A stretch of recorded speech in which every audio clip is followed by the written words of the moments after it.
يقرر ما يلي: تعليق مشاركة وفد حكومة الجمهورية العربية السورية في اجتماع مجلس جامعة الدول العربية. جامعة عربية، لكنها لن تكون لا جامعة ولا عربية، وإنما ستكون جامعة مستعربة. من المحتمل أن يكون العام 2023 مفعما بالتغيرات الكبرى في المشهد السياسي العربي، ومن بين هذه التغييرات هو عودة سوريا إلى قمة الجامعة العربية. يأتي هذا القرار بعد عدة سنوات من استبعاد سوريا من اجتماعات الجامعة، ويلقى ترحيبا كبيرا من الحكومة السورية وبعض دول المنطقة. ولكن ما هو دلالة هذه الخطوة على مستقبل سوريا والمنطقة؟ وهل فعلا ستسهم في حل الصراع في سوريا؟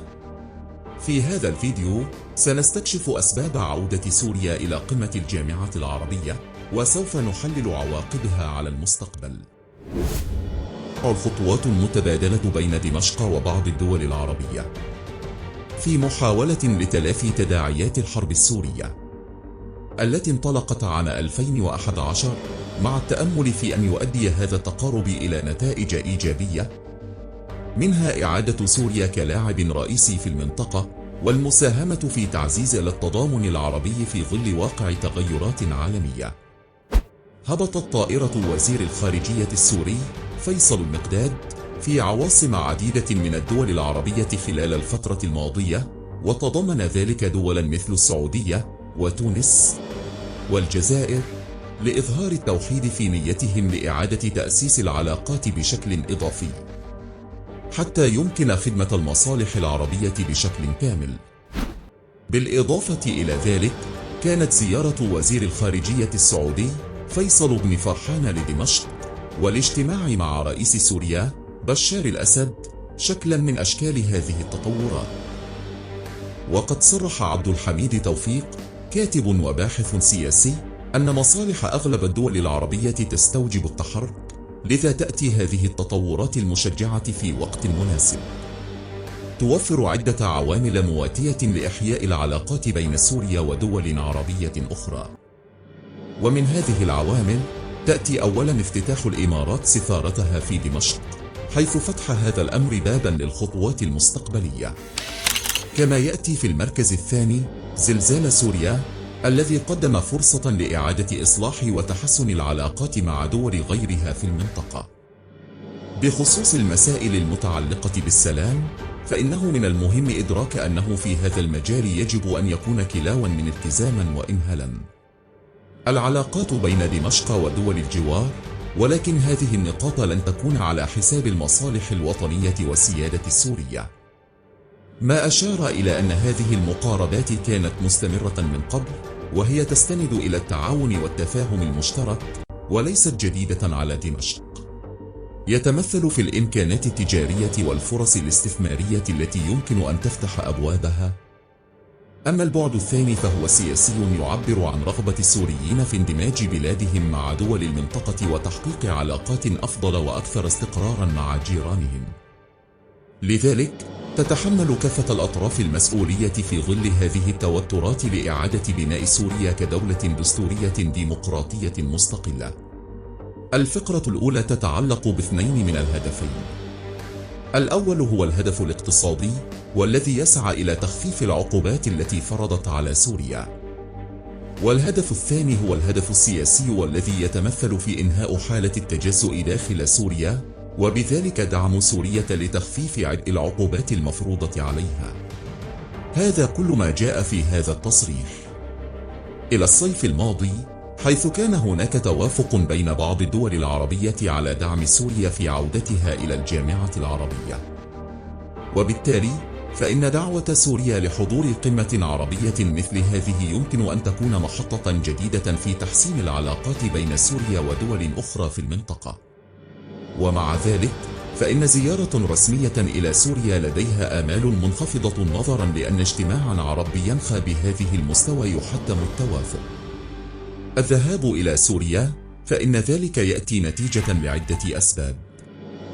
السبب الأول هو الحاجة الماسة لإعادة سوريا إلى قلب المنطقة العربية، وذلك بغرض تحقيق التوازن في مستوى تأثيرها على المنطقة ككل. أما السبب الثاني فيتمثل في رغبة دول وشعوب شرق المتوسط بالعمل على حل أزمة سوريا بشكل يسهم في تفتيح مستقبل جديد وإيجاد حلول عديدة لقضايا المنطقة المختلفة.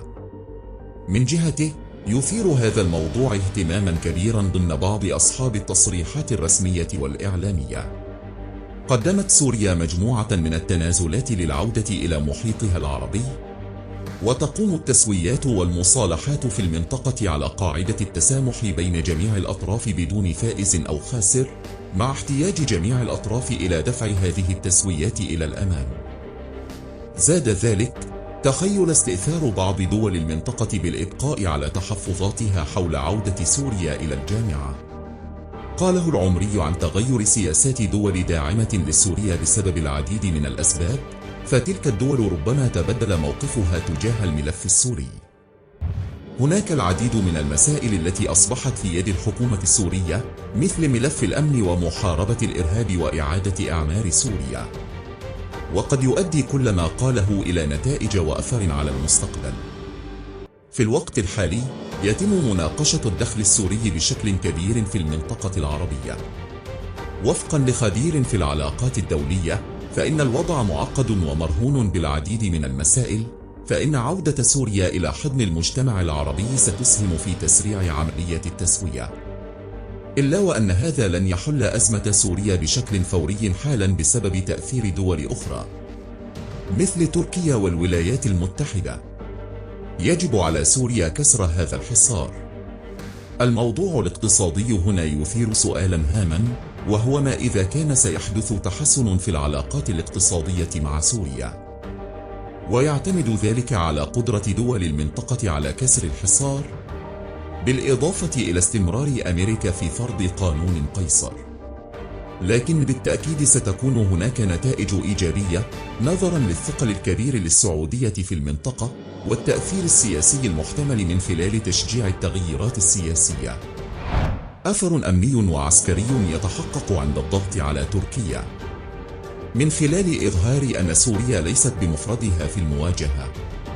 بشأن توقعاته لحضور سوريا في قمة مايو المقبلة، ذكر العمري: ربما يتواجد وفد سوري في القمة، ولكن لن يكون على مستوى رئاسي، فلا بد من اجتماع للجامعة لإزالة تجمد عضوية سوريا. إذا تم اجتماع دون وجود تمثيل، هذا سيلحق الضرر بصورة كبيرة بسوريا.